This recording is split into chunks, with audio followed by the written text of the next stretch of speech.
Super Mario World released for the Super Nintendo in 1990 as a launch title.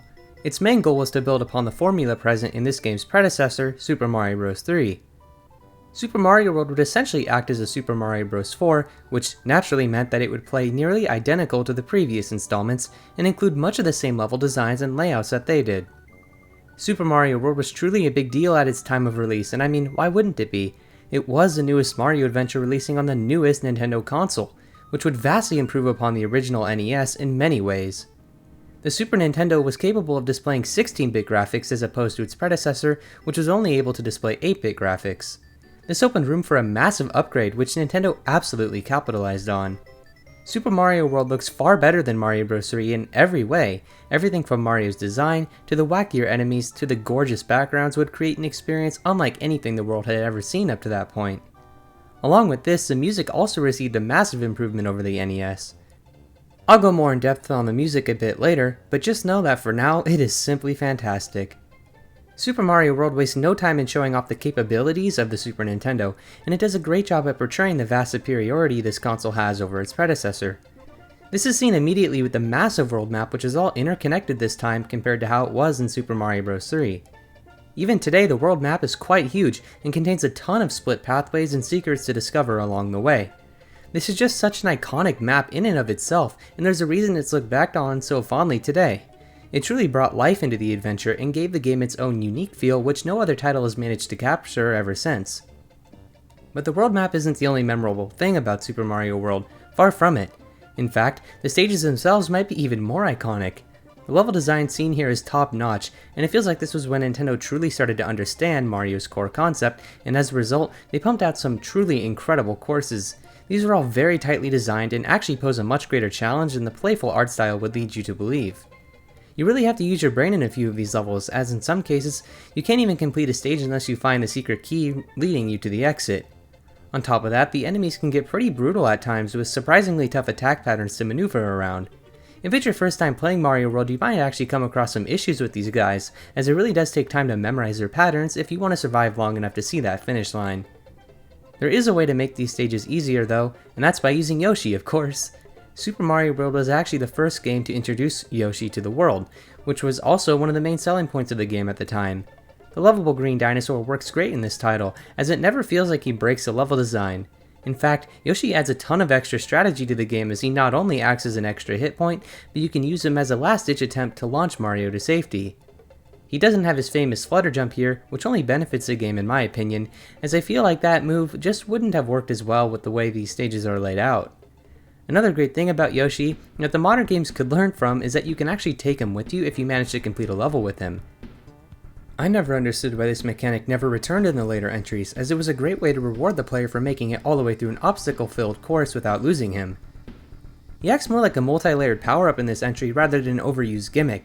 Speaking of which, along with introducing Yoshi into the franchise, Super Mario World would go on to create one of the most popular power-ups of all time, the Cape Feather. This makes the experience ridiculously enjoyable, as it just brings so much to the table that it's impossible to imagine Mario World without it. Its main function allows you to fly into the air upon reaching enough land speed, and if you're able to get the controls down, you can literally fly across entire stages without a second thought. This works so well because it doesn't feel cheap in the slightest, mainly due to how difficult it can be to properly understand the controls.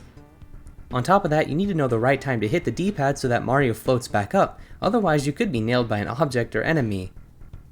If you manage to get a grip on the way this power-up controls, then you'll be in for a joyous experience, as there are few things more satisfying in the entire Mario series than successfully flying through an entire level, gliding over every single enemy.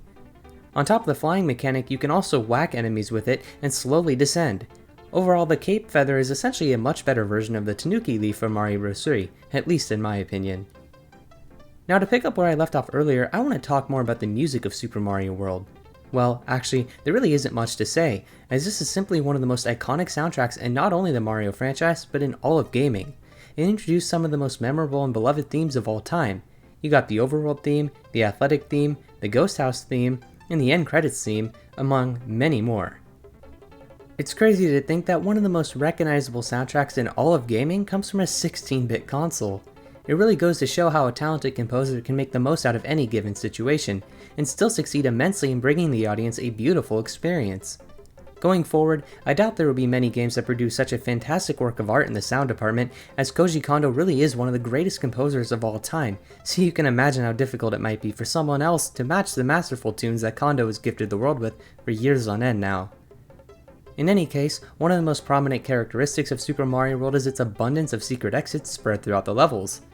This game is genuinely stuffed to the brim with secrets, that finding them all on your own without using a guide can make for quite the formidable challenge, and it most certainly takes hours upon hours of searching in order to discover all of these. This means going for 100% is an incredibly daunting task and requires the utmost patience and focus from the player. That is, unless they use a guide. Some of these secret exits are genuinely tough to not only find, but access as well. One might require an extremely accurate form of movement to unlock, while the other might require you to have a cape feather in order to proceed. While this does give way to dozens of possibilities as to how you want to go about completing a level, at times it can get overwhelming to say the least, as there just seems to be a bit too much of these secret exits which require some insane maneuvers to reach, or they're just hidden in some of the most egregious locations you can think of. Obviously it's a great thing to include diverse pathways for the player to discover, but at the same time, if there's too much of an abundance of them, then it can easily become more of a chore just to fully complete the game. Another thing I wasn't too fond of was the ghost houses. Almost all of these require the player to find a terribly cryptic exit if they want to proceed. Some of these are so baffling that I can't help but wonder how Nintendo thought anyone would find some of these exits, as most of the time these ghost houses can't even be completed without discovering one of the many hidden pathways. At times it can just feel unfair, which is never a good sign in a video game, especially when it comes to the level design. However, these issues aren't anywhere near close enough to ruin the experience, as the rest of the game just has too much enjoyment to offer, which makes it worth the trouble to persevere through these more tedious portions of the adventure. And at the very least, you'll always have a beautiful soundtrack accompanied by a stunning background to help you get through these rougher parts. The graphics are seriously incredible for their time and breathe a whole new life into the world of Mario, and to this day, I struggle to find many other experiences which capture the same essence that Super Mario World does. This whole experience just feels so unique, and doesn't seem like a game which would hold up well in a modern rendition. Some titles are just better left as 16-bit experiences such as Mario World and the classic Sonic games. There really isn't a point in trying to remake these amazing games unless kept in the pixel art style, as seen in Sonic Mania. But in the end, Super Mario World was a perfect introduction into the new era of home consoles at the time.